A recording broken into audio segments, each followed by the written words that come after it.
Halo, Assalamualaikum. Sudah bisa dimulai?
Ya, Bismillahirrahmanirrahim. Assalamualaikum warahmatullahi wabarakatuh.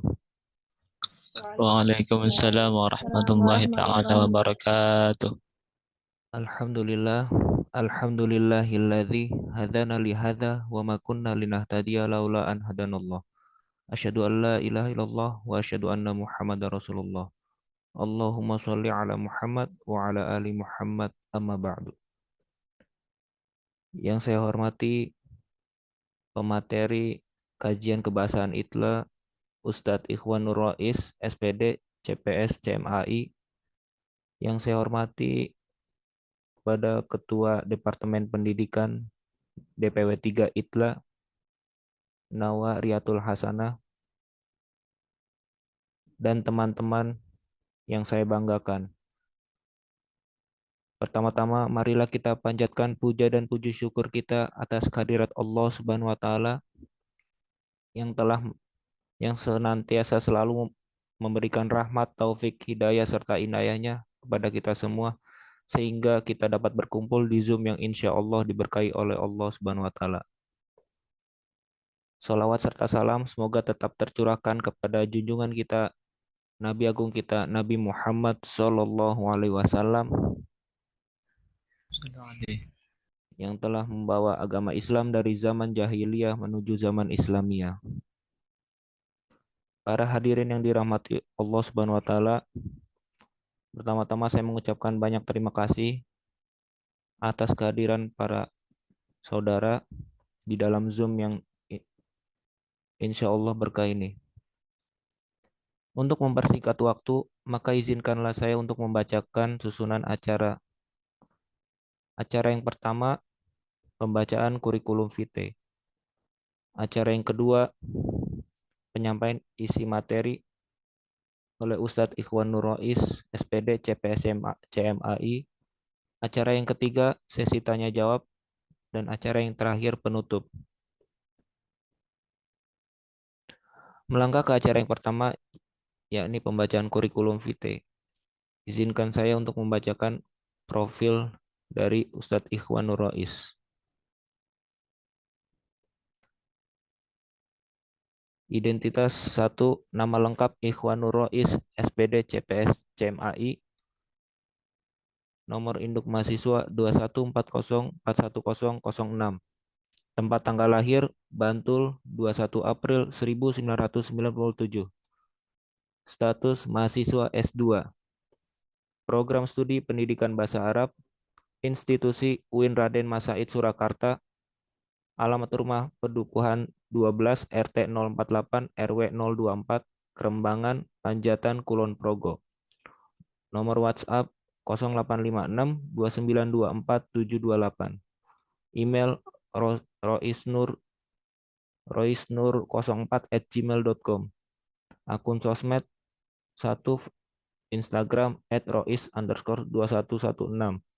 Facebook Rois Alwatsi. Twitter @ikhwanurois4. Akun publikasi Google Scholar, Sinta, dan Orchid. B. Riwayat pendidikan 1. TK Witri 2 Bengkulu, tingkatan TK, tahun lulus 2002. 2. SDN 38 Bengkulu, tingkatan SD, kelas 1 sampai 2, tahun lulus 2002 hingga 2004. 3. SDN 3 Curup Tengah, tingkatan SD, kelas 3 sampai 6, tahun lulus 2009. 4. Islamic Center bin Baz, tingkatan SMP, tahun lulus 2012. 5. Islamic Center bin Baz, tingkatan MA, bidang ilmu IPA, tahun lulus 2015. STAI Masjid Syuhada, tingkatan S1, bidang ilmu pendidikan bahasa Arab, tahun lulus 2017 hingga 2021. 7. Sekolah Trainer Pendidikan Indonesia, tingkatan sertifikasi bidang ilmu public speaking atau CPS, tahun lulus 2020. 8. Sekolah Trainer Pendidikan Indonesia, tingkatan sertifikasi bidang ilmu Master Author Indonesia atau CMAI, tahun lulus 2020. 9. UIN Raden Masaid Surakarta, tingkatan S2 bidang ilmu pendidikan bahasa Arab, tahun lulus 2021 hingga sekarang. 10. Akademi Syifaul Qulub Mesir, tingkatan S2 bidang ilmu ilmu Al-Qur'an, tahun lulus 2021 hingga sekarang. Organisasi 1. kelas IPA tempat Yogyakarta, status ketua periode 2013 hingga 2015. 2. BKR PMI tempat Depok Sleman, status anggota periode 2019 hingga sekarang. 3. Batko TPA atau TKA tempat Depok Sleman, status anggota periode 2017 hingga 2018. 4. Batko TPA atau TKA tempat Panjatan KP, status sekretaris 2.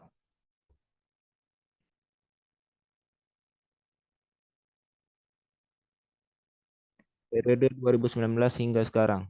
5. BEM STAIMS tempat Yogyakarta, status anggota dan koordinator bidang pendidikan, penelitian, dan pengembangan periode 2017 hingga 2019. 6. UKM Bahasa STAIMS tempat Yogyakarta, status pendiri periode 2017. 7. HMPS PBASTAIMS tempat Yogyakarta, status perintis periode 2018. 8. Sahabat Kolam tempat online, status pendiri periode 2020. 9. ITLA Indonesia DPW 3 Jateng, status sekretaris Departemen Penelitian dan Pengembangan periode 2019 hingga 2020. 10. ITLA Indonesia tempat DPP, status ketua Biro Penelitian periode 2021 hingga 2022.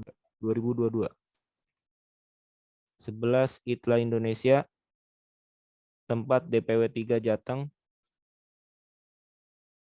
status anggota Dewan Pertimbangan periode 2022 hingga sekarang. Selanjutnya pekerjaan. 1. Ahlul Quran tempat Kendal, bidang ilmu tahfidzul Quran, masa ngajar 5 bulan. 2. SD Juara tempat Yogyakarta, bidang ilmu tahfidzul Quran, masa ngajar 1 bulan. 3. An-Nahl tempat Yogyakarta, bidang ilmu tahfidzul Quran 3 bulan. 4. Hidayatullah tempat Yogyakarta, bidang ilmu tahfidzul Quran bahasa Arab 5 bulan. 5. Man 1 tempat Yogyakarta, bidang ilmu tahfidzul Quran, masa ngajar 6 bulan. 6. MTS 6 tempat Sleman, bidang ilmu tahfidzul Quran, masa ngajar 2018 hingga 2021. 7. Penerbit Semesta Aksara tempat Yogyakarta, bidang ilmu penerjemah buku cerita mitos, legenda, dan lain-lain berbahasa Arab, masa ngajar 2022. 8. Man 2 tempat Kulon Progo, bidang ilmu guru bahasa Arab dan riset, masa ngajar 2021 hingga sekarang. Perlombaan dan penghargaan. 1. Ponpes ICBB tempat Bantul, kategori hafalan 6 juz, status juara 2. 2. MTQ Kecamatan Depok tempat Sleman, kategori tafsir Indonesia 30 juz, juara 1. 3. MTQ Kecamatan Depok tempat Sleman, kategori tafsir bahasa Arab 30 juz, status juara 1. 4. MTQ Kabupaten Sleman tempat Sleman, kategori tafsir bahasa Arab 30 juz, status juara 3. 5. PKM STA IMS tempat Yogyakarta, kategori tafsir 30 juz, status juara 1. 6. PKM STA IMS tempat Yogyakarta, kategori KTI, status juara 2. 7. ITLA DPW 6 tempat Kalimantan, kategori lomba artikel bahasa Arab, status juara 2. 8. HMJ PBA IAIN tempat Padang Sidimpuan, kategori lomba artikel bahasa Arab, status juara 1. 9. Kanwil Kemenak DIY tempat DIY, kategori guru inspiratif, status juara 2. Baik, selanjutnya melangkah ke acara yang kedua, yakni pembacaan isi materi oleh Ustadz Ikhwanur Rais. Kepadanya dipersilakan.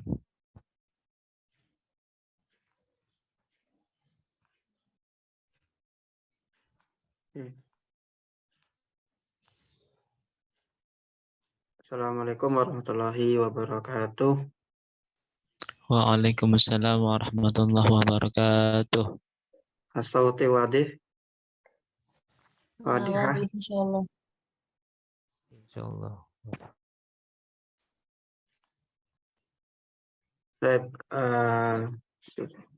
yang saya hormati Ketua DPW 3, Saudara Firdaus Thoriqul Basit dari Purwokerto, dan saya hormati pula Koordinator Departemen PDDK, Mbak Nawa. R-nya itu nggak tahu siapa, Hasanah dari Salatiga ya. Terus yang saya hormati teman-teman pengurus Departemen PDDK, terus ada departemen lainnya, dan sahabat-sahabat Itla semuanya, tidak tahu dari mana saja, semoga bermanfaat dan semoga diberi kesehatan. Oke, izinkan saya menyampaikan sedikit sharing pengalaman terkait mengajar.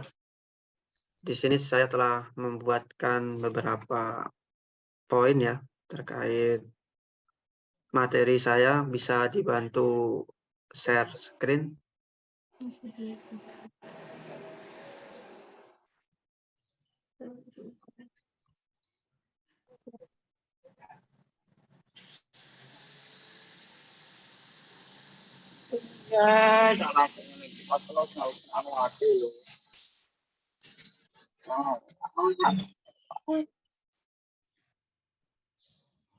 Oke, apakah terlihat?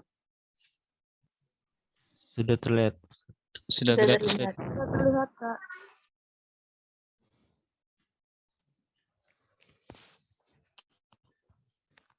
Teman-teman, saya izin menyampaikan materi terlebih dahulu karena nanti akan ada tanya jawab. Saya harap teman-teman di sini lebih aktif terkait tanya jawab nantinya, karena kita saling berbagi pengalaman, berbagi ilmu dan lain-lainnya. Oke, kemarin saya banyak bicara terkait pengurusnya. Ini kelas belajar mengajar untuk apa? Tujuannya adalah kalian nanti untuk membekali, kalau bisa mengikuti program Itlaq Mengajar di DPW 3 tahun ini, insya Allah. Jadi dengan adanya acara ini, semoga kalian memiliki bekal untuk praktek mengajar melalui organisasi Itlaq ini.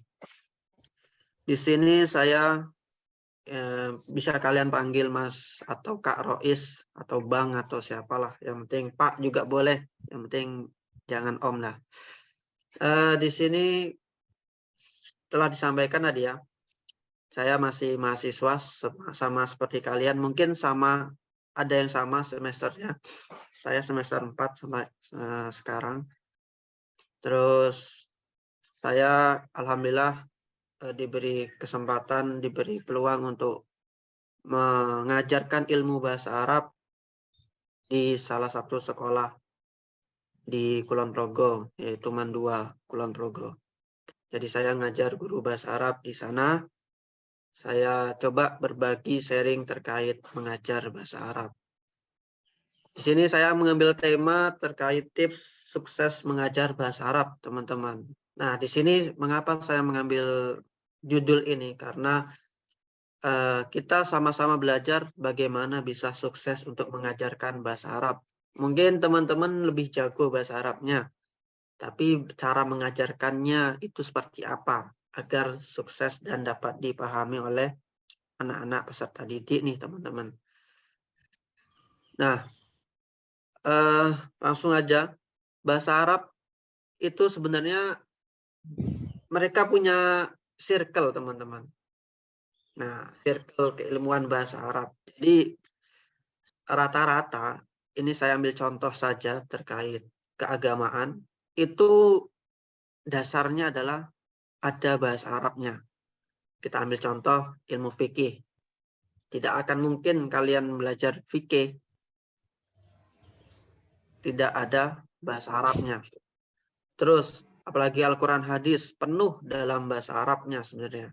SKI, sejarah, bagaimana kita mempelajari sejarah terdahulu terkait Islam tanpa bahasa Arab, tidak akan mungkin. Akidah akhlak juga seperti itu. Ada tafsir, usul hadis, hatta ilmu sains. Teman-teman tahu ya, bahwa ketika Bani Abbasiyah, Bani Umayyah itu bahasa Arab sangat dikenal, tapi adanya konflik-konflik, maka ilmu-ilmu Islam direbut oleh bangsa Barat.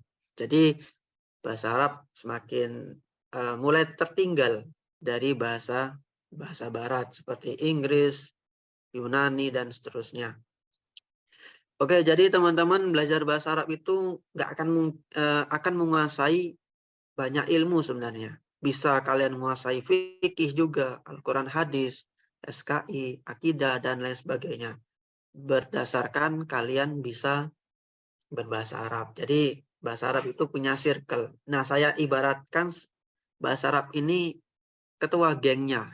Nah, ketua gengnya berarti kan bisa menguasai beberapa anak buahnya, beberapa cabang ilmu. Seperti itu gambaran saya. Kita lanjut nih. Jadi dari bahasa Arab itu punya tingkatan. Nah, ada mubtadi, pemula, ada mutawasid, itu menengah, ada mutaqaddim, itu tingkatan lanjut atau atas. Nah, di sini kalau kita tarik ke jenjang pendidikan, di sini anggap saja mubtadi itu anak SD atau jenjang MI, madrasah ibtidaiyah, negeri maupun swasta ya. Terus yang mutawasid itu menengah, kita tarik ke dunia pendidikan, anggap saja anak-anak SMP atau madrasah sanawiyah, MTS. Dan tingkatan lanjutan itu anak SMA maupun madrasah aliyah. Tapi ada beberapa argumen yang mengatakan bahwa tingkatan pembelajaran bahasa itu tidak bisa disamakan di pendidikan. Ya, benar sih. Cuma jika kita mengajarkan bahasa Arab di dunia sekolahan, kurang lebih tingkatan pembelajaran ini tergolong 3 seperti ini. Dan tingkatan pembelajaran ini tidak ada kaitannya dengan waktu sebenarnya, teman-teman. Nah, misalkan ada yang anak SMA baru tingkatan pemula dalam belajar bahasa Arab. Itu ada kasusnya. Ada yang mutawasid tapi sudah tingkatan atas belajarnya. Bahkan anak SD pun sudah tingkatan atas. Nah, ini tidak ada kemungkinan, mesti ada terjadi di salah satu generasi kita. Cuma idealnya kalau di dunia pendidikan, kurang lebih di jenjang MI itu mereka mengenal bahasa Arab secara dasar, pemula, mubtadi. Nah, terus ketika SMP, beliau meningkat lagi pengetahuan bahasa Arabnya. Ketika SMA atau MA, dia akan senantiasa lebih meningkat lagi. Nah, kita coba bahas lebih banyak ke pembelajaran bahasa Arab di Kementerian Agama ya, teman-teman semuanya. Karena kita fokus ke sana, nanti coba kalau bisa sharing-sharing terkait di SD, SMP, negeri, atau SMA juga boleh. Dari sahabat-sahabat semuanya. Oke, bisa dipahami sampai di sini tingkatan pembelajaran itu bahasa Arab ada 3 nih. Nah, sekarang menjadi pertanyaan pada mahasiswa-mahasiswa kita bahasa Arab. Telah sampai mana tingkatan pembelajaran teman-teman semuanya? Apakah masih di pemula? Apakah di mutawasid? Apakah sudah di mutaqaddim, tingkatan lanjutan? Nah, ketika kita masih seorang mahasiswa bahasa Arab masih di tingkatan pemula nih, nggak usah minder. Pokoknya kalian terus aja belajar, sungguh-sungguh, dalamin. Insya Allah kalian akan bisa mencapai tingkatan menengah maupun tingkatan atas. Terkadang mahasiswa bahasa Arab sudah minder duluan. Aku nggak bisa bahasa Arab nih. Gimana mau ngajarin bahasa Arab? Nah, itu sebenarnya persepsi negatif aja. Sehingga mindset negatif itu perlu kita basmi, sabab-sabab semuanya. Oke, untuk terkait pembelajar ada tingkatannya 3 sampai di sini. Kita lanjutkan terkait bahasa Arab itu punya keterampilan. Teman-teman, sabab-sabab mesti sudah bosan mendengar keterampilan maharah al-lughawiyah ini terkait bahasa Arab. Pertama, ada namanya istima', mendengar. Kalau bahasa Inggrisnya listening gitu kan. Terus kalam, berbicara. Itu bahasa Inggrisnya speaking ya. Kalau qiraah, membaca, reading. Terus ada keterampilan menulis kitabah atau writing. Ada juga yang mengatakan bahwa keterampilan bahasa Arab yang kelima ada keterampilan tarjamah. Keterampilan menerjemahkan teks atau audio atau ya teks lah secara lisan maupun non lisan. Nah, kita bahas keterampilan bahasa Arab yang pertama yaitu istima'. Ini sebenarnya jenjang mubtadi, pemula, itu hendaknya kita bisa mendengarkan dulu orang yang membaca, orang yang berbicara berbahasa Arab. Nah, dengerin dulu kalau di jenjang pendidikan. Dari jenjang SD, MTS, sampai MA pun seperti itu. Kalian bisa bahasa Arab dengan mendengarkan dulu. Setelah mendengarkan, baru coba kalian bicarakan, praktekin secara kalamnya. Jangan malu, jangan insecure, dan lain sebagainya. Setelah itu, kita berubah lagi. Ini tidak ada kaitannya dengan istima' kalam. Jadi ada qiraah, keterampilan qiraah. Nah, coba kalian belajar membaca. Nah, setelah membaca, baru dia tulis apa yang kalian pahami, apa yang kalian pelajari dari keterampilan-keterampilan yang sudah ada. Gitu, teman. Terus ada juga yang keterampilan terjemah. Bisa kalian menonton film berbahasa Arab tanpa subtitle. Nah, kalian bisa langsung menerjemahkan bahasanya agar bisa dipahamin alur filmnya tersebut. Mungkin itu untuk keterampilan berbahasa Arab. Kita mengambil 4, ada yang ngambil 5 juga, tidak masalah. Itu yang paling terkenal adalah 4 keterampilan berbahasa Arab. Nah, bahasa Arab ini saya ngambil dari buku yang saya tulis. Menurut saya ilmu bahasa Arab itu ada 4 bagian. Pertama, ada namanya qawaid al-lughah. Kalian belajar nahwu shorof, khotnya, tulisannya, imla, insya, ilmu lughah, itu dinamakan bagian dari qawaid al-lughah. Nah, terus mantik, ada bagiannya terkait antropologi bahasa, leksiko, semantik, dan seterusnya. Balaghah, itu ya kalian pahami, bayan, badi, ma'ani. Terus adab, ilmu bahasa Arab itu ada adab. Adab ini bukan etika. Kalau kita ngomong etika. Tapi kalau dalam ilmu bahasa Arab, adab ini bisa kita artikan terkait sastranya. Ada ilmu arud, korot, ada kawafi, syair, nasr, fiqh, ada naket. Nah, itu semua bisa kalian pelajari satu persatu. Jika ada pertanyaan, Mas, yang mana lebih dahulu ilmu bahasa Arab dipelajari? Jawabnya adalah tergantung keterampilan mana yang kalian akan capai. Sabab-sabab semuanya. Misal, kalian ingin belajar mencapai bisa membaca dan menulis. Berarti kalian pelajari terlebih dahulu qawaid lughahnya. Nah, ketika kalian ingin berbicara atau mendengarkan ya, mungkin kemantiknya. Nah, adab itu bisa kalau menurut saya bisa dilafalkan, bisa dipraktekkan ketika kalian bisa minimal belajar qawaid lughahnya, ada balaghahnya, itu bisa kalian coba terapin atau pelajari ilmu adabnya ini teman-teman semuanya. Oke, kita tutil bahasa Arab cukup dulu terkait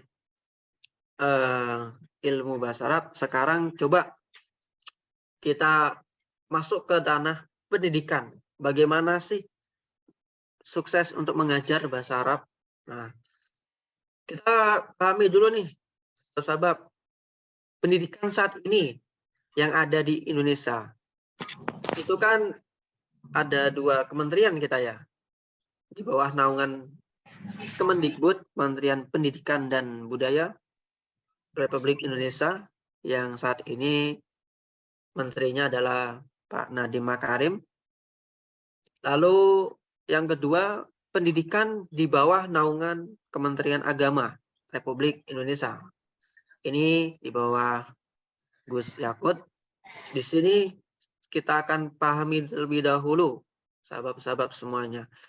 Pendidikan di bawah Kementerian Pendidikan maupun Agama itu kurang lebih identik sama. Pertama, ada kurikulum K13. Di Kemenak juga ada kurikulum K13. Lalu di Kemendikbud ada kurikulum Merdeka. Di Kemenak pun juga ada kurikulum Merdeka. Terus ada Merdeka Belajar, Kampus Merdeka. Merdeka Belajar, Kampus Merdeka juga ada di Kemenak kurikulum. Intinya, kedua kementerian ini saling sinergi untuk meningkatkan pendidikan di Indonesia saat ini, teman-teman semuanya. Jadi kalian nggak usah bingung. Ada beberapa sekolah, misalkan di Kementerian Pendidikan dan Budaya, ini identik dengan sekolah SD negeri, SMP negeri, SMA negeri, SMK, dan seterusnya. Nah, inilah mereka yang di sana ada sedikit, bahkan saya pernah menemu tidak ada materi bahasa Arab. Tapi dari Kementerian Pendidikan Budaya itu ada bahasa Arabnya. Cuma porsinya dengan Kementerian Agama ya jauh berbeda. Materinya yang diajarkan dan seterusnya. Jadi bisa kita ambil seperti itu, ambil contoh nih. Terus di 2 menteri itu ada sekolah-sekolah yang menerapkan, masih ada sekolah yang menerapkan kurikulum K13. Masih banyak sekali. Di Jogja, di Jateng, bahkan di luar Jateng DIY juga masih banyak yang menerapkan kurikulum K13. Nah, yang terbaru adalah kurikulum Merdeka. Dari Kementerian Pendidikan dan Budaya, itu ada kurikulum Merdeka yang mana identiknya, ciri khasnya dari Kementerian Pendidikan itu dengan P5. Proyek Penguatan Profil Pelajar Pancasila. Singkatan itu P5 itu. Nah, adapun di Kemenak RI ada juga kurikulum Merdeka, tapi yang dikenal adalah Proyek Rahmatan lil Alamin. Nah, ini jadi Kementerian Agama juga punya kurikulum Merdeka. Dan Kementerian Pendidikan juga ada kurikulum Merdeka yang P5 dan juga Rahmatan lil Alamin. Nah, saya ambil kasus di Jogja sendiri.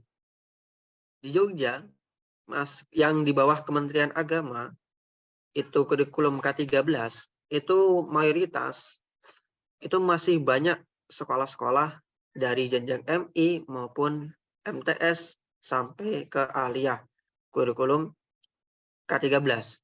Tapi untuk kurikulum Merdeka dari Kemenak RI di Jogja sendiri, itu di MI hanya beberapa sekolah.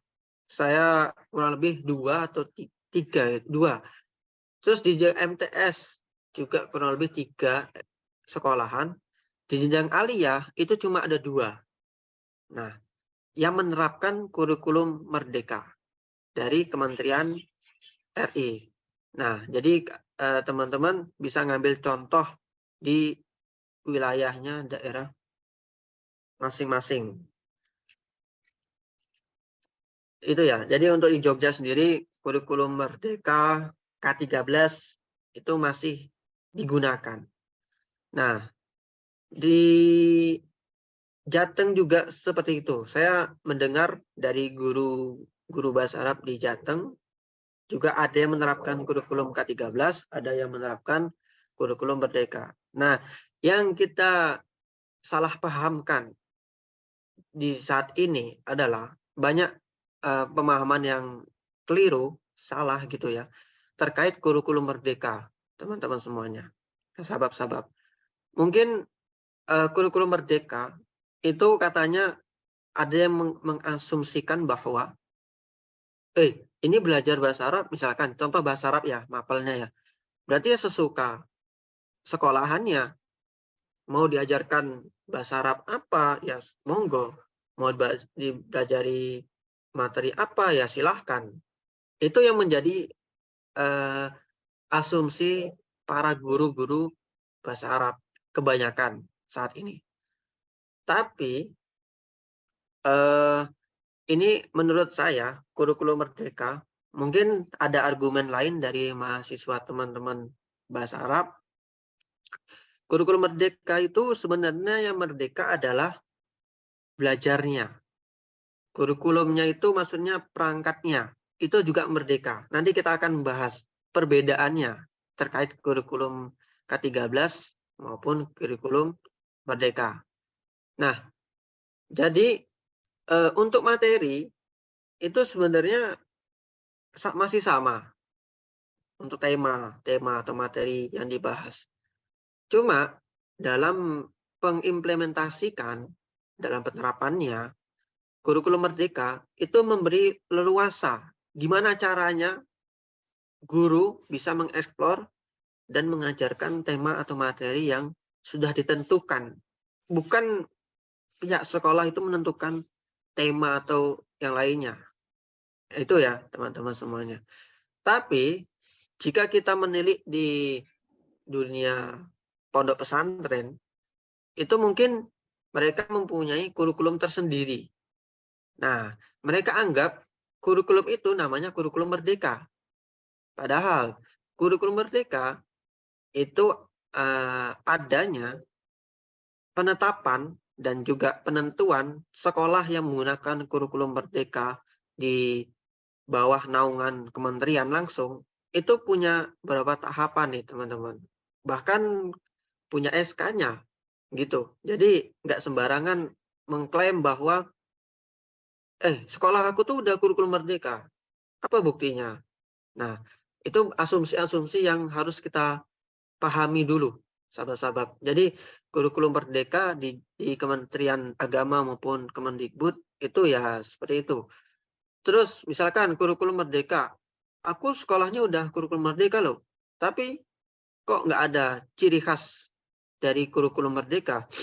Ibaratnya indikatornya kurikulum merdeka itu nggak ada. Misalkan di sana tidak ada proyek-proyek yang harus diselesaikan, tidak ada profil pelajar yang rahmatan lil alaminnya, tidak ada yang P5-nya, bahkan tidak ada yang lain sebagainya. Itu apakah? Nah, jadi kurikulum merdeka itu tidak bisa mengklaim dari lembaga independennya. Sebenarnya kurikulum merdeka itu ada dua. Gini teman-teman, kurikulum itu yang pertama ditunjuk sekolahnya itu mengajukan ke pihak kementerian untuk menerapkan kurikulum merdeka.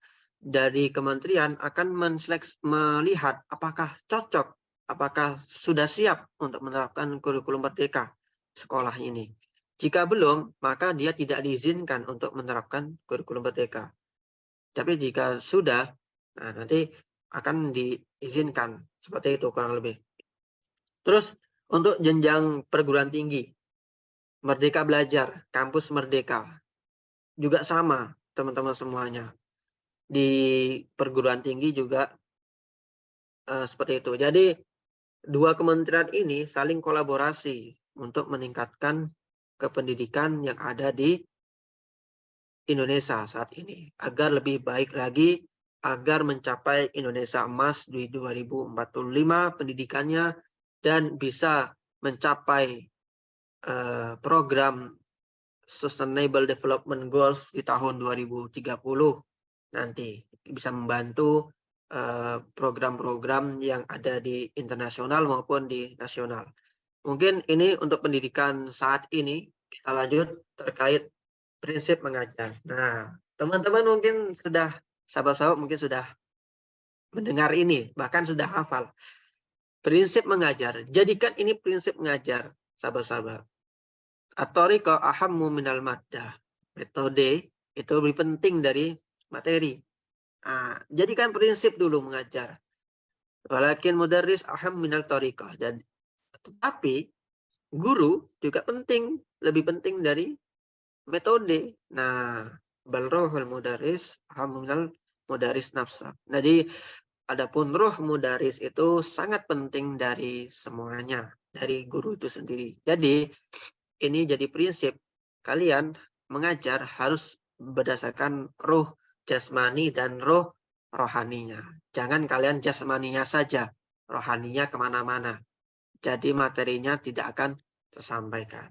Nah, jadi prinsip mengajar itu sebenarnya sudah ada, sudah kalian hafalkan mungkin sebelumnya. Yaitu adalah terkait thariqah aham minal maddah dan seterusnya. Itu jadikanlah prinsip mengajar sabab-sabab semuanya di sekolah tempat kalian masing-masing, atau tempat praktek PPL-nya nanti, atau tempat mengikuti itlak mengajarnya di DPW 3 nanti. Mungkin itu jadi prinsip, karena ketika guru tanpa mengajarkan ada ruhnya, jasmani maupun rohani, itu ya nggak akan tersampaikan. Kita akan misalkan kalian mengajarkan ruhnya hanya secara jasmani. Nah, kalian akan merasakan betapa capeknya, betapa pegalnya setelah mengajar. Tapi ketika kalian tambahkan ruh rohaninya, ruh secara rohani, ya kalian tidak akan terasa, oh saya udah ngajarin bahasa Arab 3 jam ternyata. Nah, nggak akan terasa. Gitu teman-teman.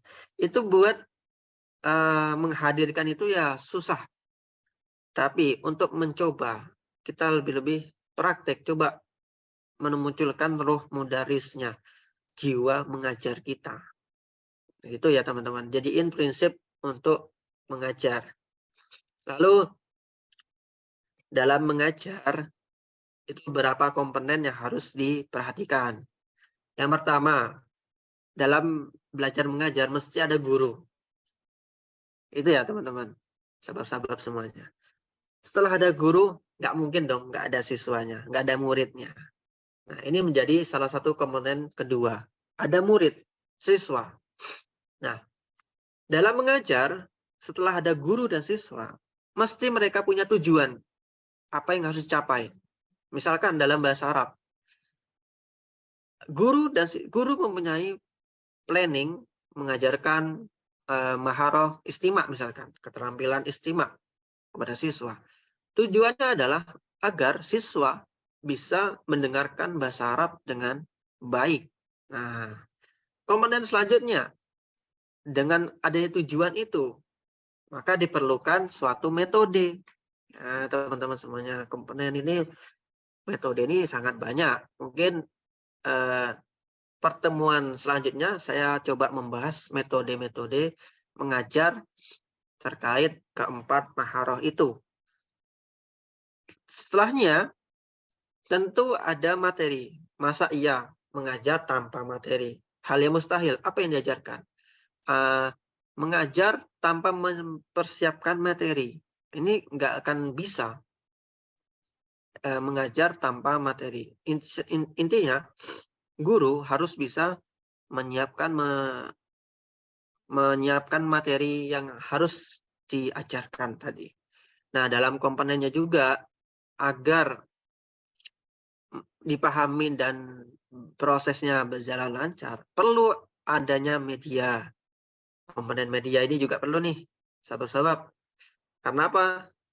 Kalian ngajarin tanpa media, kalian ceramah saja tanpa media, tanpa menulis di papan tulis, tanpa media proyektor, misalkan LCD dan seterusnya, akan sedikit berkurang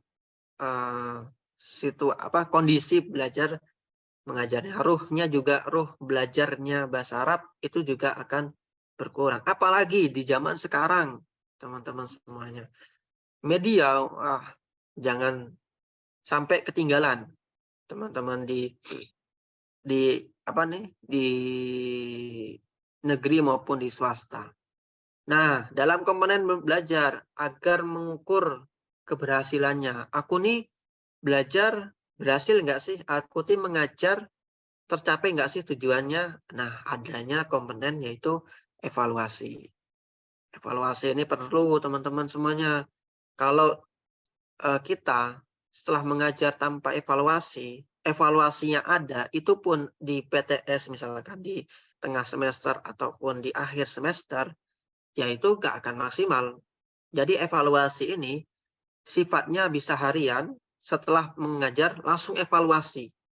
Bisa evaluasinya ke siswa langsung, bisa evaluasi diri sendiri, yaitu gurunya.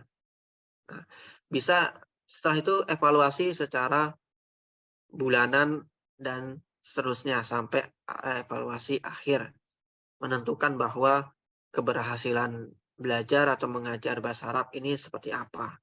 Itu yang perlu dipahamin, ada komponen guru, siswa, tujuan, ada metode, ada materi, media, dan evaluasi. Oke, selanjutnya dalam perangkat mengajar. Mengajar itu perlu perangkat, teman-teman. Perlu apa sih perangkat itu ya? Persiapan lah bahasanya. Nah, yang harus disiapin utama minimal itu ada silabus, ada RPP, ada promes, ada prota. Nah, mungkin teman-teman ada yang di BSA, ini sebagai pengenalan bahwa kita mengajar ada mempersiapkan silabus, RPP, rencana pembelajaran, rencana perancangan pembelajaran, proses pembelajaran. Promes itu kayak program semesternya, mau ngapain, program tahunan, prota. Itu minimal. Ya minimal banget kalau kalian melakukan praktek mengajar, entah PPL ataupun itu mengajar, minimal kalian punya RPP nantinya. Yang mana ini perlu untuk mengajarkan bahasa Arab. Rencana. Gitu ya teman-teman. Nah, bisa gimana kita membuat RPP silabus itu nanti coba kita akan bahas. Terus ada perangkat yang sekunder, pendukung. Kalian harus punya kaldik.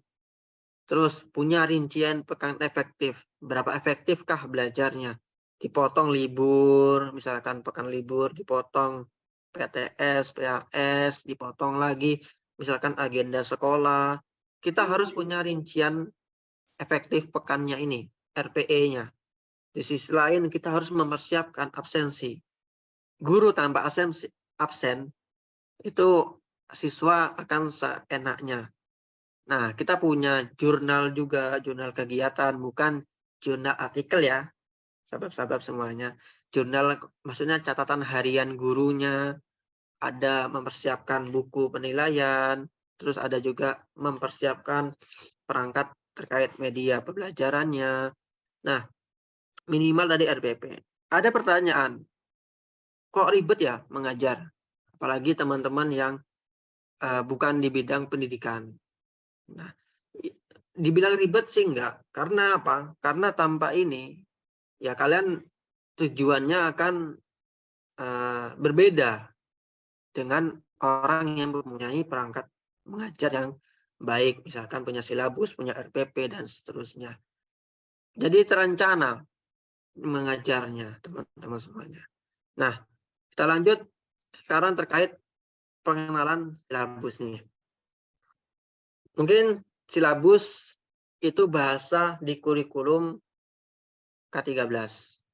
Oke, bisa dipahamin ya. Kurikulum K13 itu bisa disebut namanya silabus. Nah, adapun di kurikulum Merdeka, ini sebutannya adalah CP.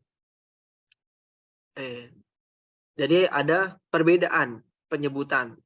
Silabus itu di kurikulum K13, CP capaian pembelajaran itu di kurikulum Merdeka. Oh ya, bawahnya ini RPP, RTP ini saya belum ganti. Adapun isi dari silabus itu ada pertama identitas mata pelajaran. Nah, disebut ini pelajaran apa? Bahasa Arab, bahasa Inggris, bahasa Jepang atau matematika, biologi, dan seterusnya. Disebutin dulu nih mata pelajarannya. Terus sebutin sekolahnya agar paham ini rujukannya dari sekolah mana. Kalau ada yang copy paste misalkan. Disebutin identitas sekolahnya. Terus baru ke kompetensi inti, KI, itu sebutannya. Kompetensi inti itu banyak ada dalam kalau di Kementerian Agama di KMA 183 itu sudah disebutkan. Terus ada namanya kompetensi dasar. Kompetensi dasar itu adalah turunan dari kompetensi inti. Nah, setelah kompetensi dasar adanya materi pokok. Apa aja sih yang dibahas? Materi pokok itu seputar temanya secara umum. Bukan materi per temanya, dibedakan. Lalu kegiatan pembelajarannya seperti apa? Prosesnya dari pendahuluan, dari inti, kegiatan inti maupun kegiatan penutup. Terus di silabus juga disebutin penilaian, cara penilaian untuk mengukur KIKD-nya seperti apa, teman-teman, sahabat-sahabat semuanya. Lalu ada alokasi waktu, bagaimana mengalokasikan waktunya, di setiap pertemuannya berapa jam, misalkan untuk KIKD ini perlu berapa menit, itu harus ada di silabus alokasi waktu. Lalu sumber belajar. Agar siswa paham juga guru bisa mengingat, sumber belajarnya itu dicantumkan. Misalkan di buku apa sumbernya, buku paket kah, atau buku LKS, atau yang seterusnya, atau hangout, atau yang seterusnya. Misalkan atau sumber belajarnya bisa di YouTube atau di website, itu boleh. Cantumkan, jangan lupa di silabus. Nah, adapun di kurikulum Merdeka, capaian pembelajaran, isinya sedikit berbeda. Pertama, identitas mata pelajaran. Tadi sama, disebutin pelajaran apa, identitas sekolahnya juga. Terus yang ada di kurikulum Merdeka, itu adalah elemen. Nah, dalam bahasa Arab, elemen itu diambil dari 4 keterampilan berbahasa. Tadi istima, kalam, qiraah, dan kitabah. Jadi 4 keterampilan ini dianggap dalam kurikulum Merdeka seperti elemen. Nah, terus dalam kurikulum Merdeka itu memiliki beberapa fase. Sejak dia SD, madrasah ibtidaiyah, masuk ke SMP, madrasah sanawiyah itu, sampai ke aliyah, itu memiliki 6 fase dalam kurikulum Merdeka. Fase A, fase B, fase C, fase D, fase E, dan fase F. Nah, untuk fase F-nya itu di kelas 11 dan kelas 12. Fase E itu di kelas 10. Ini untuk jenjang aliyah. Adapun di SMP itu fase D, semuanya fase D. Kalau di kurikulum Merdeka.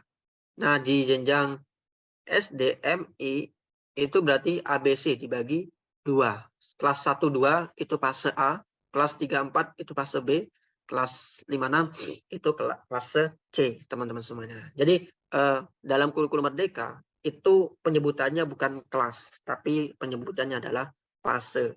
Mereka memiliki 6 fase dalam 12 tahun belajar di dunia pendidikan. Dari SD sampai ke SMA-nya. Oke, di sisi lain sebutin alur dan tujuan pembelajaran. ATP sebutannya. Ini kurang lebih kegiatan pembelajaran nggak jauh beda. Lalu ada alokasi waktu. Nah, ini juga sama, butuh berapa jam materinya.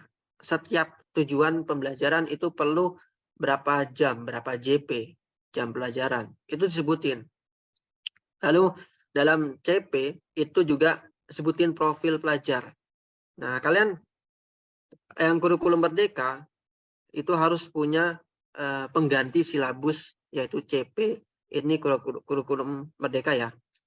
Profil pelajar. Nah, yang di Kementerian Pendidikan tadi ada P5. Di Kemenak ditambahkan, nggak cukup P5. Ada namanya rahmatan lil alamin. Itu disebutin profil pelajar rahmatan lil alamin itu seperti apa? Apakah dia moderasi atau toleran atau tawasud atau i'tidal dan seterusnya. Banyak indikator-indikator rahmatan lil alamin. Terus ada kata kunci. Nah, bedanya di sini kata kunci.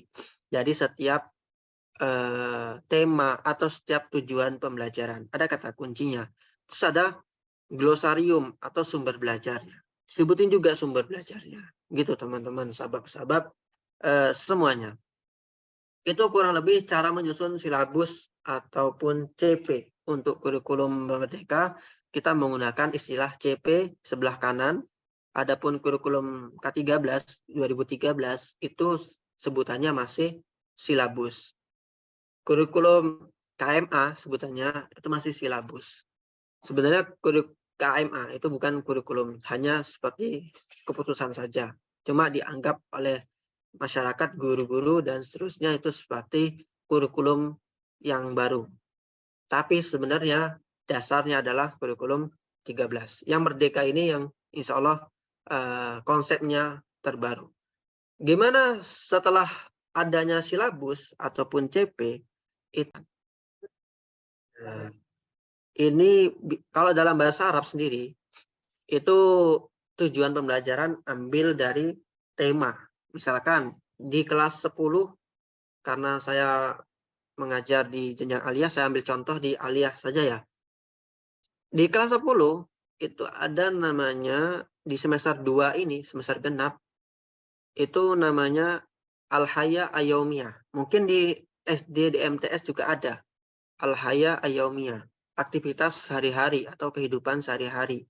Nah, itu anggap menjadi TP1. Itu teman-teman. TP2-nya adalah bab 2-nya, tema keduanya tentang al-hiwayah atau hobi. Nah, dan seterusnya. Itu menjadi kurikulum merdeka tujuan pembelajarannya, capaiannya. Nah, untuk mencapai TP, itu yang dibebaskan oleh gurunya. Yang penting TP-nya tercapai dan dipahamin oleh peserta didik, siswa kita. Nah, itu menjadi alokasi waktunya juga diperlukan.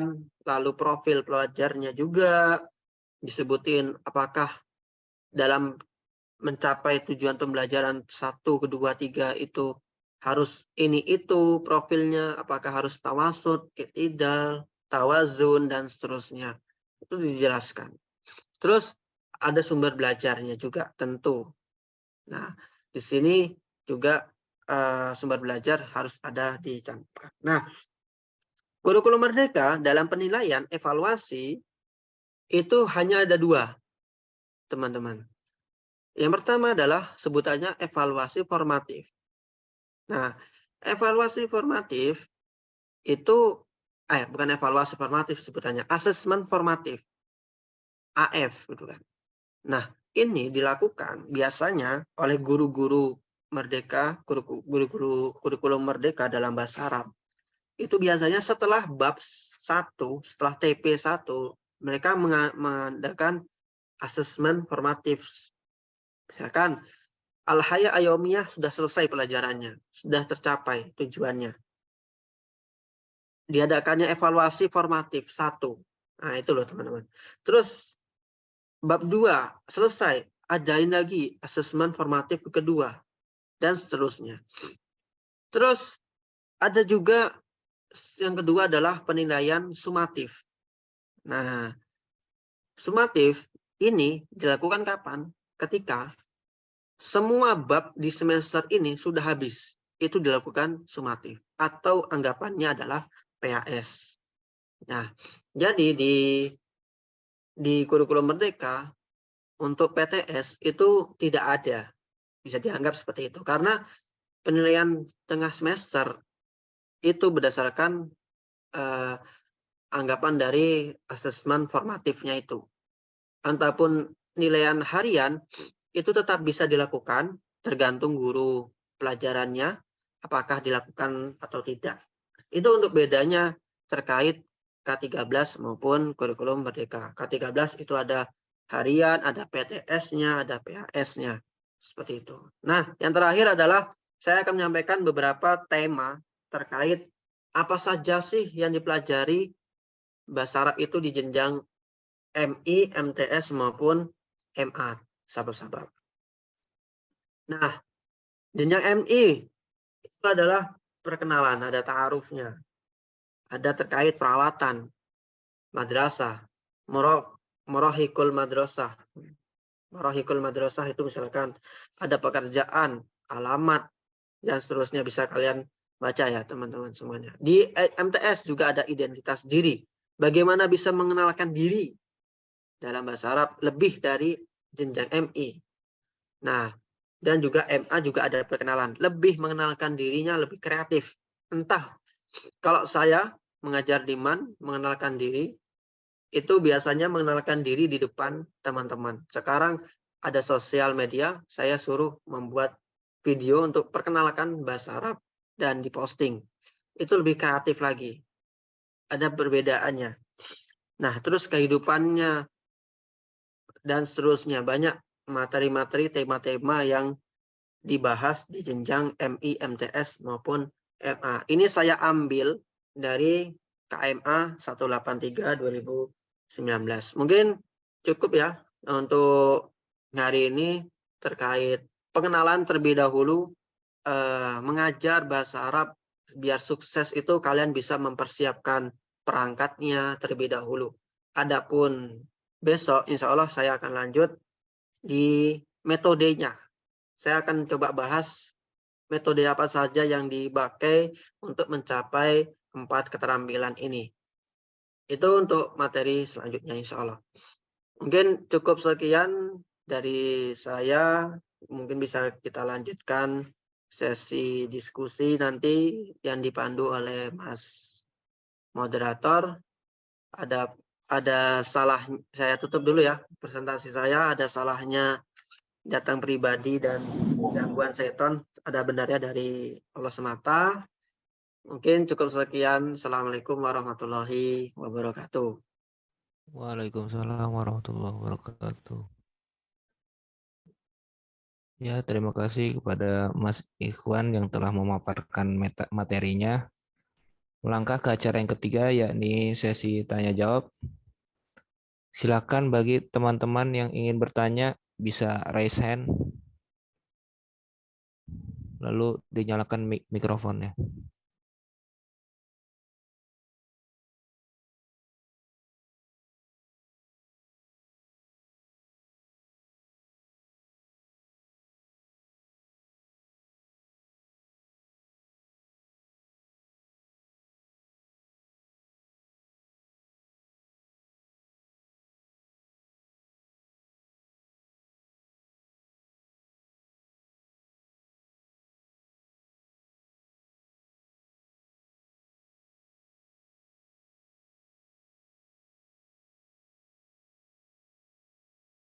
Silakan yang ingin bertanya,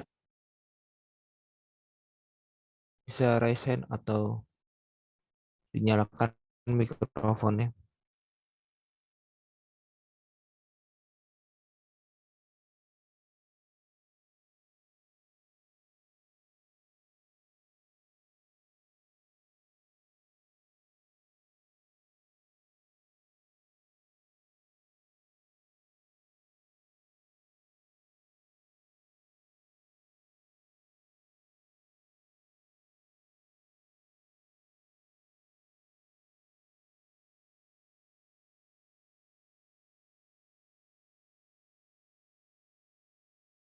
Ya, ada teman-teman, sahabat-sahabat semuanya. yang ingin didiskusikan, silakan.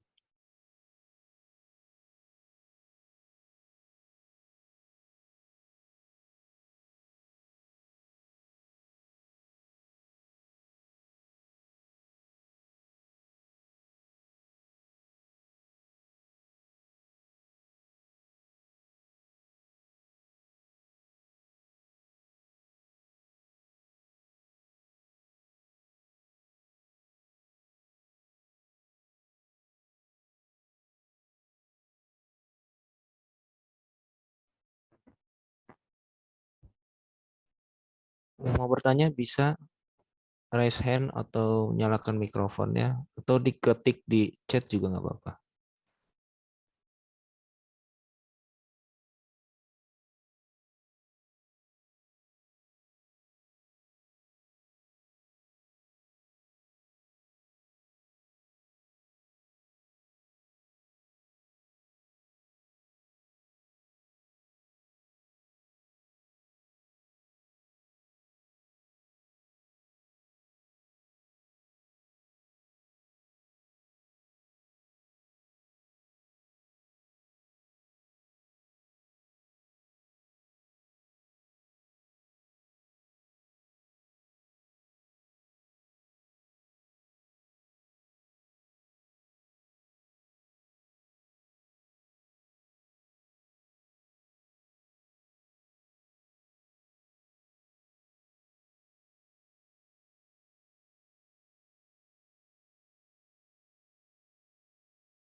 Silakan yang Oke, ingin bertanya. nggak ada nih, teman-teman. Atau mungkin ditanya aja Mas, biar dari Masnya.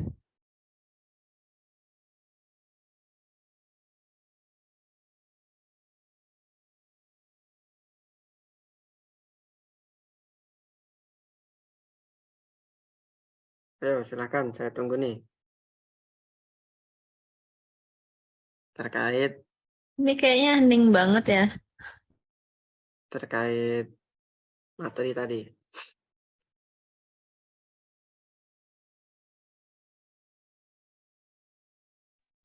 Di kolom chat sepertinya ada yang nanya.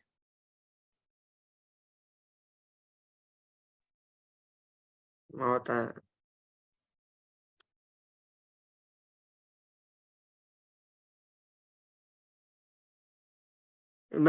Saya bahas, saya jawab langsung atau gimana, Mas? Mas Rido. Ya, bisa dijelaskan langsung, Mas. Oke, ini ada yang bertanya, Mbak Aisyah ya. Mau tanya nih, ya kan? Ya, silahkan. Adakah teknik khusus biar apa nih cepat atau lancar i'rab dalam pembacaan kitab gitu? Mas Rido mau jawab mungkin? Cara cepat i'rab Saya juga belum terlalu lancar, Mas. Oke, Kak, ini ya teman-teman semuanya masalah i'rab. I'rab itu apa sih? I'rab itu adalah kalau dalam dunia penelitian itu sebutannya penelitian deskriptif gitu kan. Kualitatif gitu kan. Menjelaskan tok tanpa menghitung-hitung kuantitatifnya. Nah, gimana caranya bisa mengi'rab cepat? Tekniknya adalah ya minimal kalau kitab sih minimal ya jurumiyah habis lah. Nah, itu dasarnya kan kitab i'rabnya. Atau sebelum kalian menjumpai alfiyah ya nahul wadih lah dulu, nahul wadihnya. Intinya pertama kalian pelajari qawaid nahunya dulu. Nah, kalau qawaidnya nahu sudah dipelajari, sudah matang, sudah ngelotok, insya Allah nanti akan mengikuti i'rabnya. Karena apa? Dalam pembelajaran nahu itu insya Allah langsung coba praktek i'rab. Entah i'rab teks ataupun i'rab Al-Quran. Itu yang saya pelajari dari dulu ya sampai sekarang. Jadi kalau ditanya cara cepatnya ya belajar qawaid lughahnya dulu, nahunya terkhusus gitu, Mbak Aisyah. Terus banyak buku-buku yang bisa bisa membantu. Nah, ada yang jurumiyah, ada nahul wadih gitu kan. Ada alfiyah, ada kitab mulakhosnya, mulakhos Fuad Nikmah itu. Terus masih banyak lagi. Ada juga buku qawaid punya saya sendiri. Nah, itu coba teman-teman pelajari. Jadi saya mengi'rab, misalkan contohnya, kalau i'rab untuk pemula, gini ya, ja'a Zaidun, misalkan, telah datang Zaid, misalkan, atau ja'a Ahmadu gitu kan, telah datang Ahmad.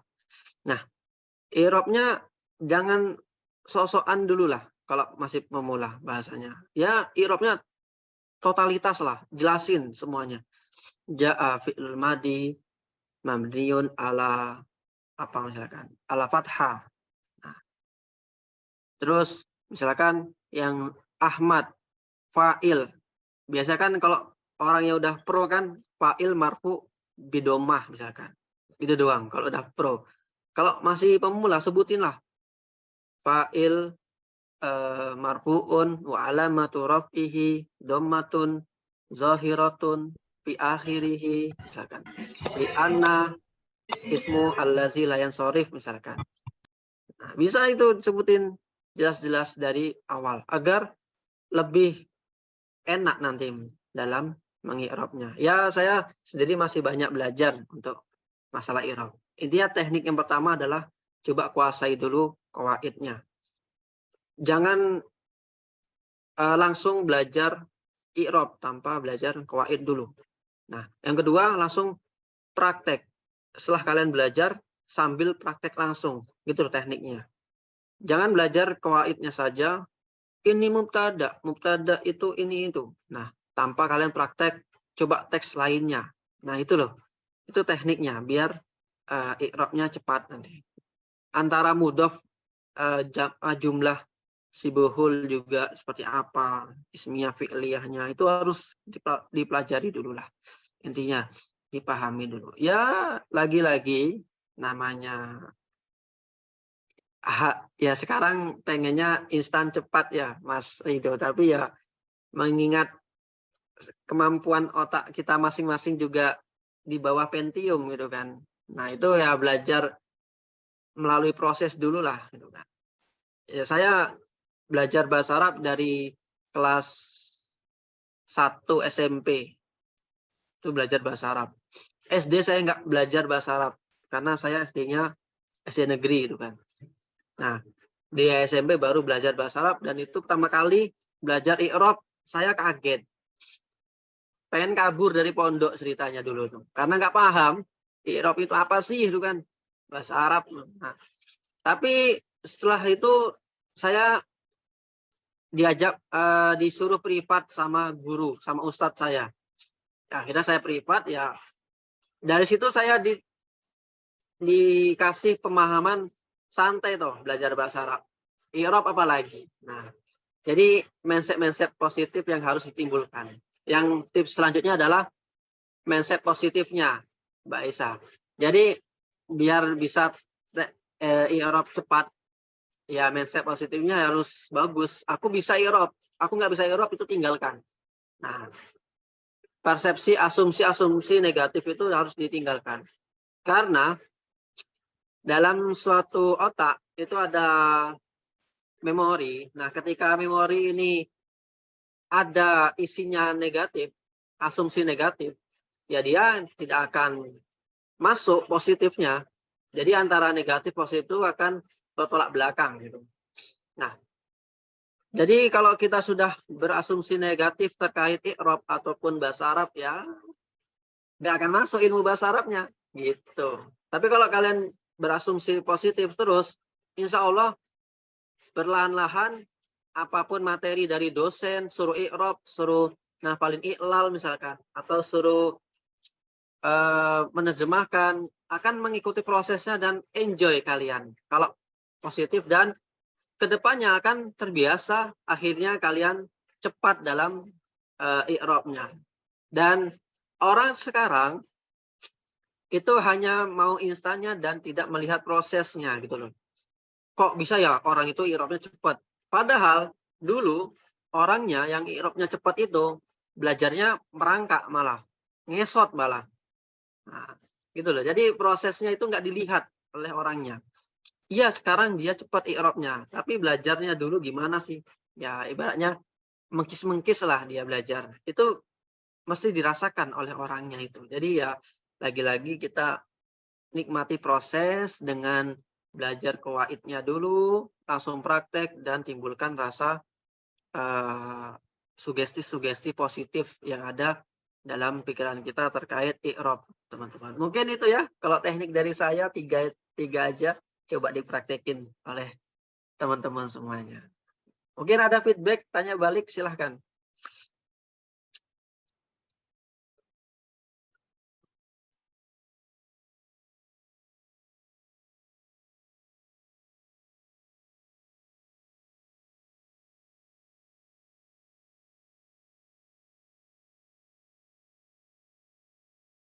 Terima kasih Kak penjelasannya.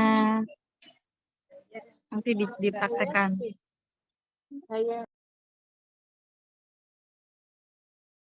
Ya, itu di chat sepertinya ada lagi, Kak.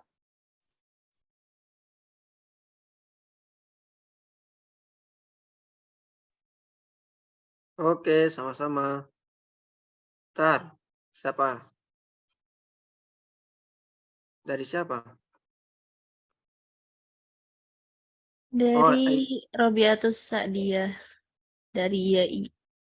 Iya, apa? An-Nawawi Purworejo. Robiatus. Oke. Saya jawab, izin menjawab, teman-teman dari Robiah. Sebelumnya ini anak PBA bukan?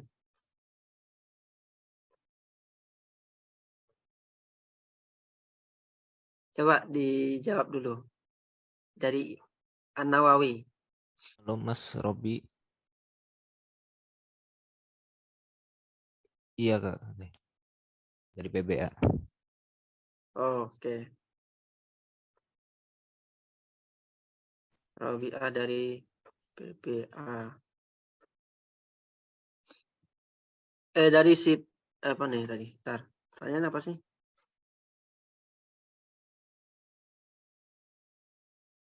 Kurangnya akademik kekurikuluman. Jadi gimana menurut Bapak, apakah semua pihak baik pelajar ataupun pendidik harus mengetahui apa sih kurikulum merdeka, apa saja sih tujuannya dan lain-lainnya, atau tidak harus tahu, tapi mengakibatkan penilaian yang tidak positif.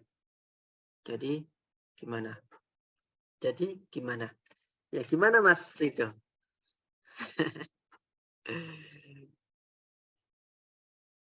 Oke, kurangnya akademik kekurikuluman. Ini saya doakan semoga Mbak Mas Mbak nih, kayak Mbak ya, Mbak apa siapa nih? Kak Robiah, Kak aja lah. Kak kan bisa muzakar, bisa muannas. Nah, Kaknya ini menjadi wakil kurikulum di sekolah mana nantinya dari lulus ini, agar bisa menerapkan kurikulum dan bisa menyusun kurikulum yang baik dalam bahasa Arab terkhusus ya. Jadi gini, kurangnya akademik kurikulum ya. Terus semua pihak pelajar atau pendidik harus mengetahui apa sih kurikulum. Sebenarnya kurikulum Merdeka terkhusus ya yang baru ya, yang lagi update banget ini, kurikulum Merdeka itu dari pendidik dulu. Pendidik harus tahu, harus paham dulu. Apa sih yang maksud dengan kurikulum Merdeka? Apa sih tujuannya? Itu harus tahu dulu. Apa sih yang dipelajari dalam kurikulum Merdeka? Apakah temanya sama ataukah enggak? Gitu. Baru setelah guru paham betul terkait kurikulum Merdeka, itu baru ke siswa. Nah, dalam kurangnya akademik kurikulum ini, jadi dari setiap wakil kurikulum, bagian kurikulum di madrasah, sekolah, itu mengupayakan adanya pertama, bimbingan teknis, BIMTEK, ke semua guru, agar paham dulu. Sebelumnya juga ada namanya sosialisasi terkait kurikulum Merdeka. Ini harus ada dulu, agar pendidik, guru-guru kita paham. Nah, teman-teman mahasiswa perlu ikuti sosialisasi kurikulum Merdeka. Ada rekamannya di Kemenak RI kayaknya, terkait sosialisasi kurikulum Merdeka waktu itu. Nah, ikuti dulu, simak dulu kurikulum sosialisasinya. Setelah itu baru ikuti BIMTEK-nya. BIMTEK ini diadakan oleh madrasah, mengundang pakar-pakar ahli kurikulum dari Kementerian Agama. Nah, diadakan BIMTEK. BIMTEK itu kayak workshop kalau mahasiswa kenal. Nah, itu ya teman-teman semuanya. Jadi harus tahu gurunya dulu, baru ke siswanya. Kasih paham siswanya, kurikulum Merdeka. Nah, tapi kalau ada guru yang kurang paham terkait kurikulum Merdeka dan mengasih tahu ke siswanya, nanti akan banyak asumsi-asumsi yang lainnya di siswa. Jadi akan menjadi ketidakjelasan, keabstrakan, abstrak jadinya. Apa sih bedanya kurikulum Merdeka? Nah, itu mengakibatkan bahwa sebabnya adalah dari pendidiknya sendiri kurang memahami kurikulum Merdeka. Tapi mengakibatkan penilaian yang tidak positif. Maksudnya gimana ini? Mengakibatkan penilaian yang tidak positif.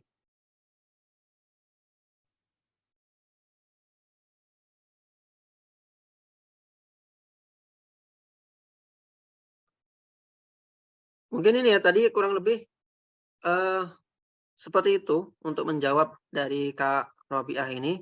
Dia mungkin sedikit resah gitu kan terkait sistem kurikulum Merdeka ini. Kebanyakan dari mereka menilai pergantian kurikulum selama di Indonesia ini hanya menambah pekerjaan para guru. Sebenarnya dalam masalah perangkat, ya menambah sih menambah. Saya contohkan karena saya pelaku ya, pelaku kurikulum Merdeka.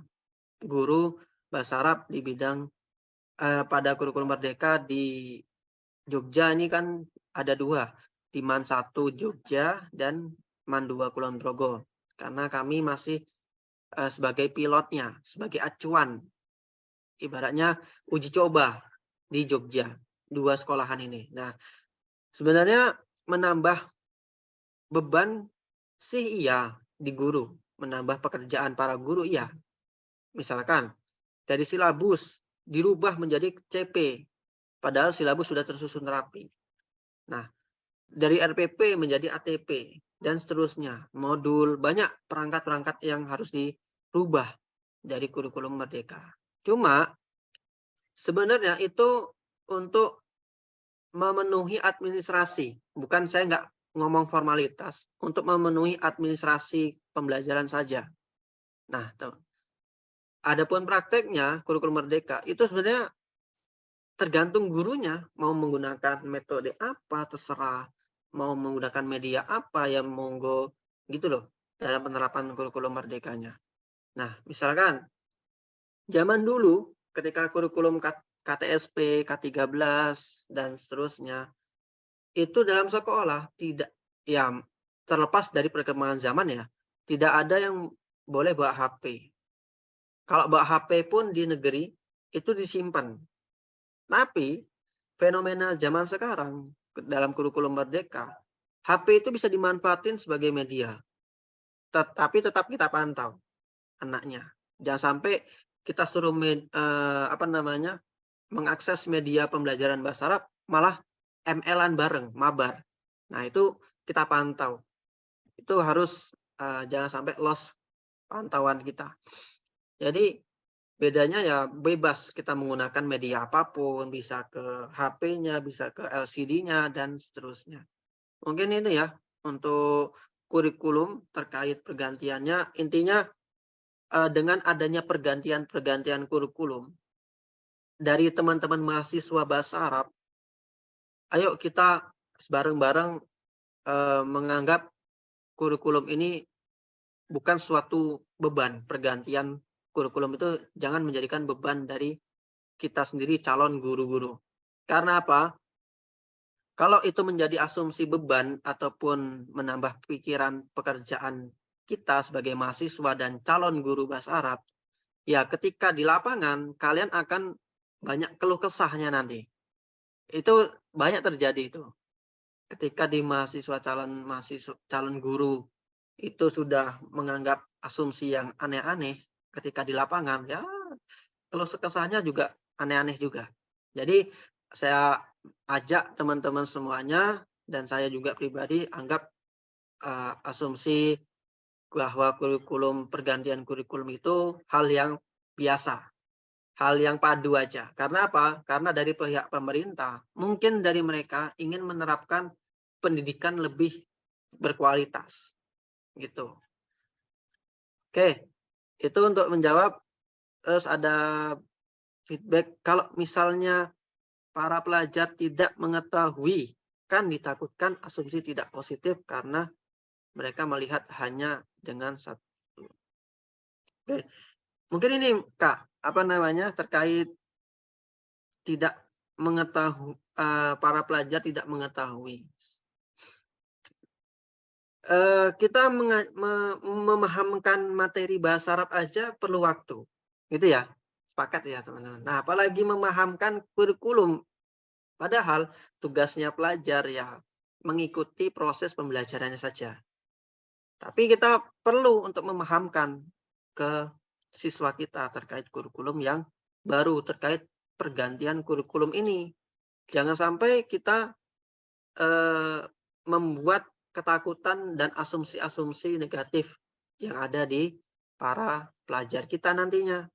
Nah, gitu loh.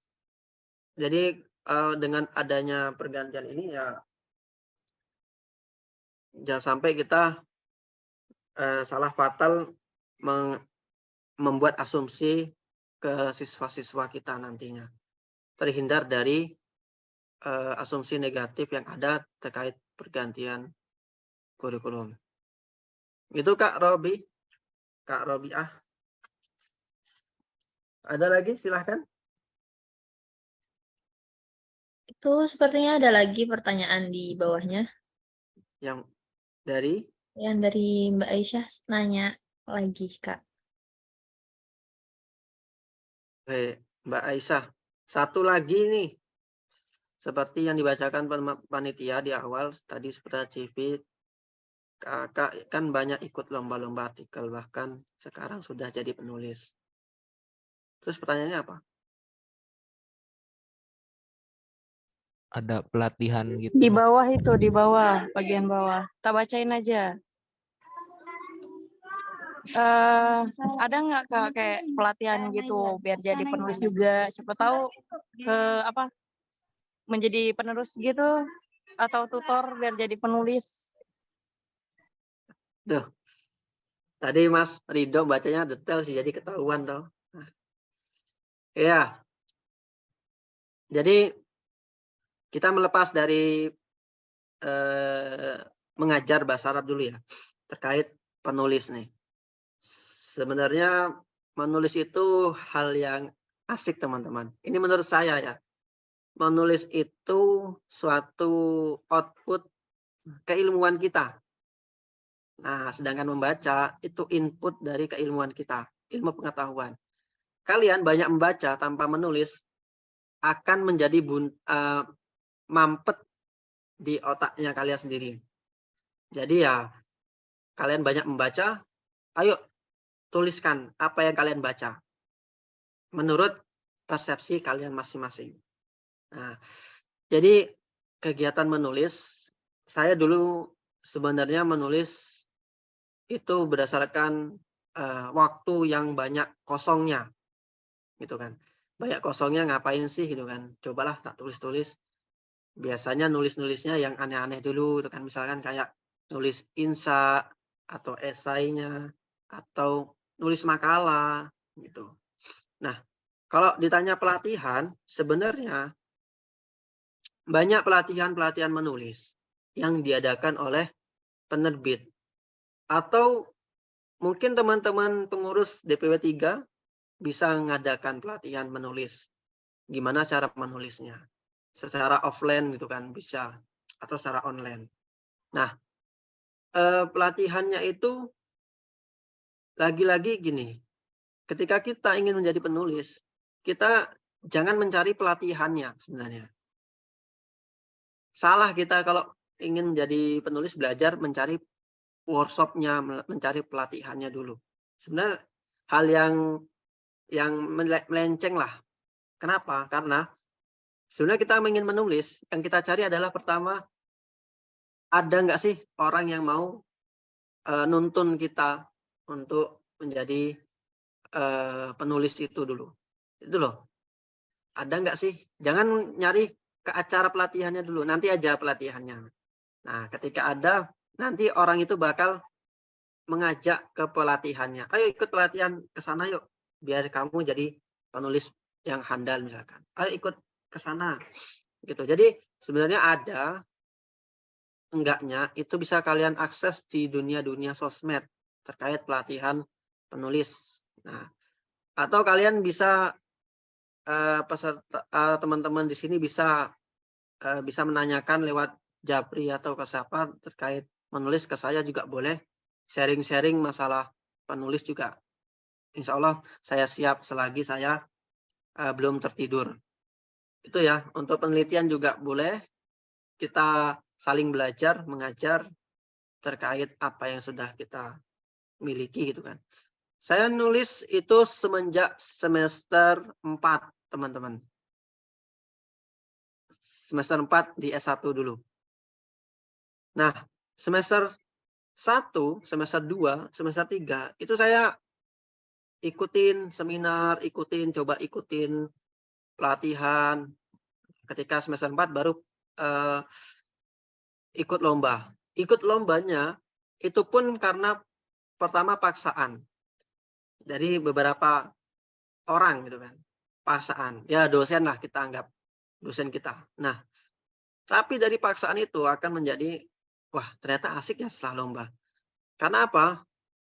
Saya disuruh ikut lomba pertama kali menulis itu di Malang. Jadi saya berangkat ke Malang gitu, dikasih transport dan lain sebagainya. Sendirian itu, kan lumayan sendirian ke Malang. Nah, itu menjadi motivasi juga teman-teman semuanya. Jadi dari paksaan, jangan anggap paksaan itu berbuat negatif selamanya. Enggak. Paksaan yang dalam menulis itu baik insya Allah. Ayo nulis, ayo neliti, ayo nyusun judul dari awal. Nah, gitu loh. Ayo ikut pelatihan menulis yuk.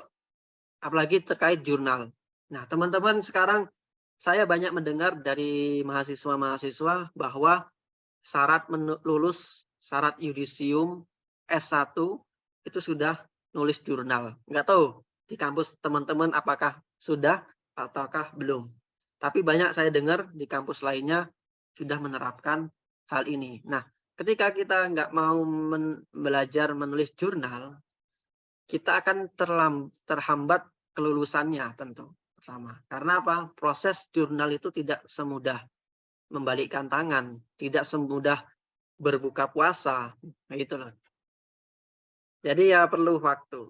Oke, mungkin itu ya untuk menjadi tutor atau penulis, tutor atau sebagainya itu sebenarnya bisa-bisa saja. Cuma saya di sini sifatnya hanya menawarkan ke teman-teman, mengajak aja. Jika ada yang berkeinginan untuk menulis terkhusus jurnal ataupun penelitian, boleh nanti ya. Nomornya bisa minta ke Mas Rido atau Mbak Aisyah atau Mbak Nawa, CO-nya. Oke ya, tentu teman-teman. Ada lagi yang bisa ditanyakan? Silahkan.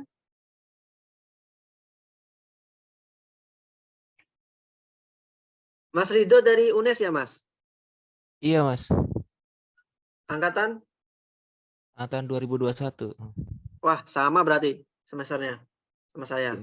Iya, sama. Semester 4. Oke, saya banyak kenalan 2016-17 di UNES. Oh, Ya senior kamu. iya senior. Mbak Hilma, ada Mas Dava. Wah, nggak tahu, belum pernah ketemu aja. Oke, ada yang DPW lainnya mungkin? Ada nggak Mas Rido dari DPW lain? Anak UNES maksudnya, Mas? Enggak, maksudnya DPW lain, DPW 3 selain DPW 3. Oh, kayaknya belum ada sih, Mas. Cuma ada di DPW 3 yang dari UNES.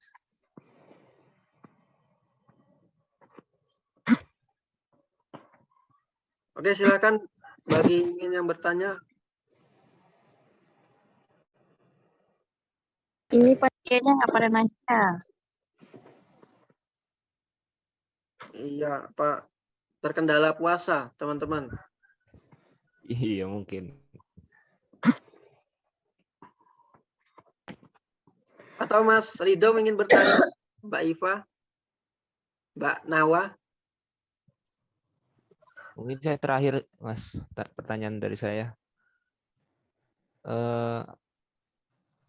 Gimana cara Mas waktu itu dalam meningkatkan kemampuan berbicara bahasa Arab, Mas? Pengalaman Mas. Mungkin banyak mendengarkan atau mentranslate lagu atau apa gitu, Mas.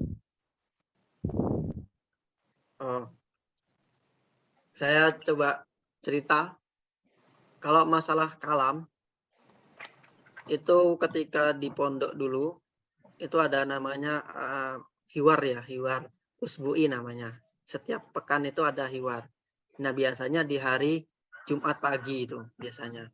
Nah, itu kami dilatih untuk bagaimana percakapan antara teman dengan teman lainnya tanpa teks gitu, Mas. Jadi ya spontanitas aja. Tapi temanya ada. Setiap minggu dikasih tema. Misalkan temanya tentang makanan misalkan. Udah bahas makanan. Assalamualaikum kaifahaluk. Waalaikumsalam. Wa apa anna bi khair alhamdulillah wa anta wa kaifah itu kan. Anna bi khair. Nah, terus lanjut lagi. Itu intinya dasarnya adalah praktek hiwar. Jadi latih kalam ya praktek hiwar ke teman-teman. Nah, zaman sekarang teman-teman semuanya praktek hiwar itu gampang banget. Kenapa? Kalian kalau malu untuk mengucapkan secara lisan, ya udah pakai chat aja, tulis bahasa Arab. Itu langsung praktek itu hiwar. Di chat itu pakai bahasa Arab. Assalamualaikum ayuha sabab. Waalaikumsalam misalkan. Terus maza taf'alina misalkan, maza taf'aluna misalkan, dan seterusnya. Simpel-simpel aja di grup tanya-nanya gitu. Itu akan efek nantinya ke ke kalam kalian secara lisan langsung loh, kalau nggak salah. Coba praktekin aja. Saya dulu gitu, ketika ke teman-teman di luar kampus, saya coba tanya gitu kan. Nah, makanya di program Litbang, penelitian pengembangan DPW 3, itu ada Arbiah Arabiyah, setiap hari Rabu berbahasa Arab. Nah, coba terapin aja itu. Nanti akan mengakibatkan ke kalam teman-teman juga. Nah, gitu loh, ke maharoh kalamnya.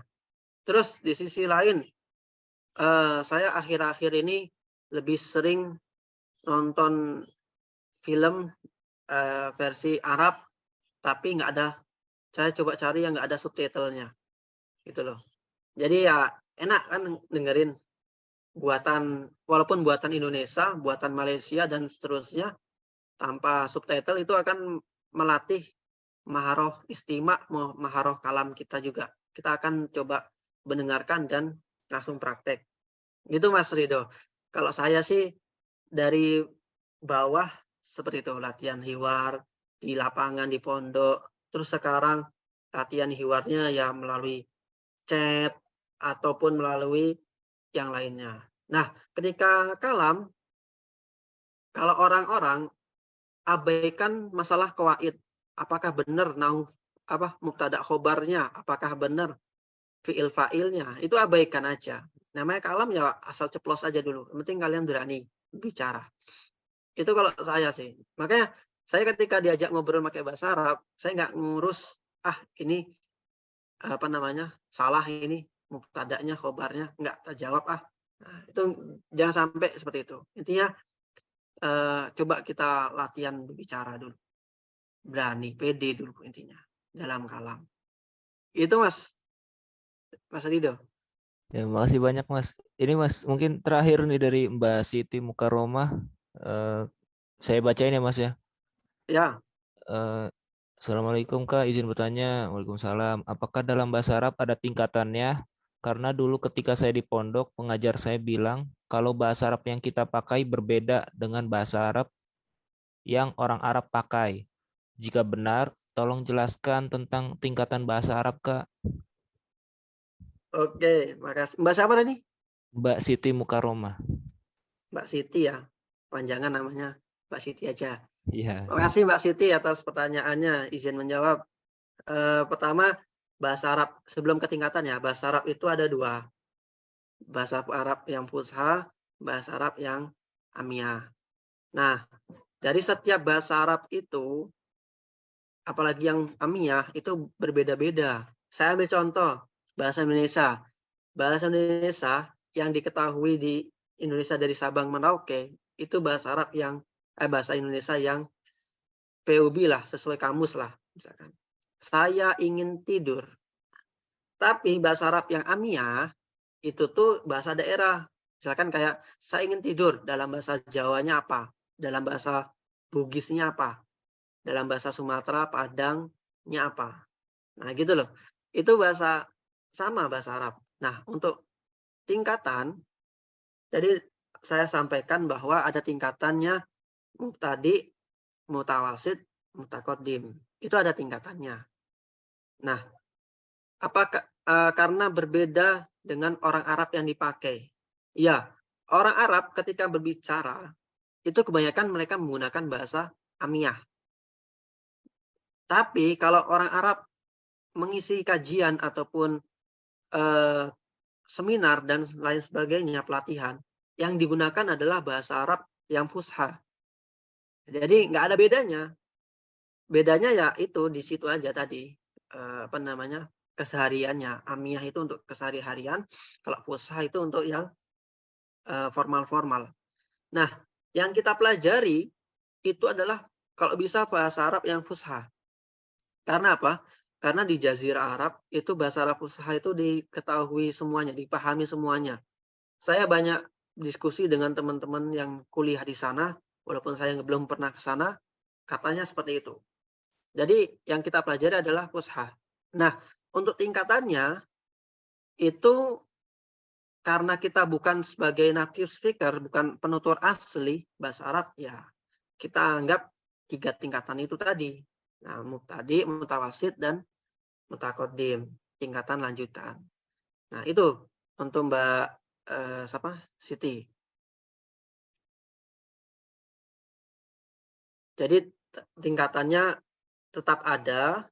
Pertama, ada mubtadi, pemula, mutawasid, menengah, dan mutaqaddim yang atas atau lanjutan.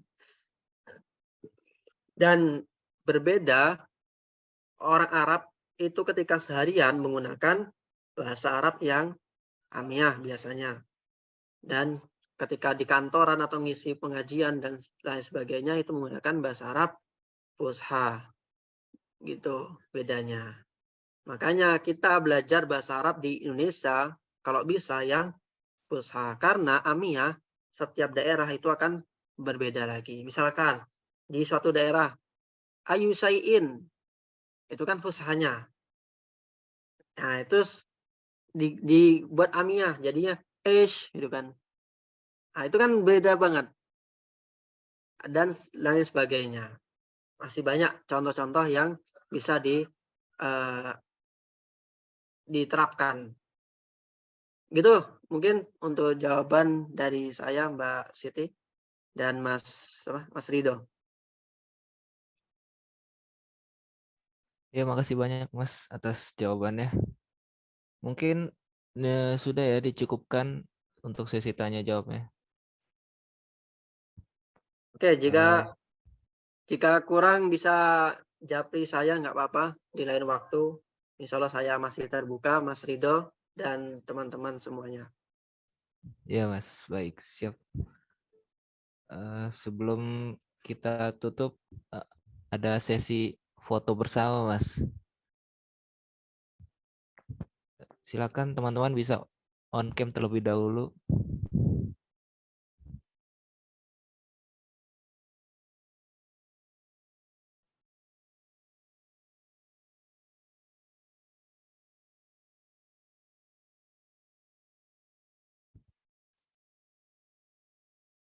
Untuk Mbak Lulu, Firda, Mas Fikro Sofi, Mas Fakih, Mbak Siti, Mbak Resti, Mbak Sifna, Mbak Siti Nurjana, Mbak Sania. Silakan bisa on cam terlebih dahulu untuk sesi foto bersama. Kak Robi, silakan. Bisa diaktifkan kameranya.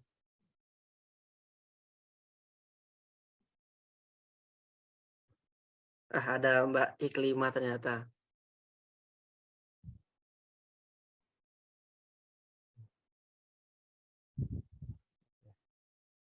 Baik, langsung saja ya. Saya hitung ya sampai 3 ya. 1, 2, 3. Senyum semuanya.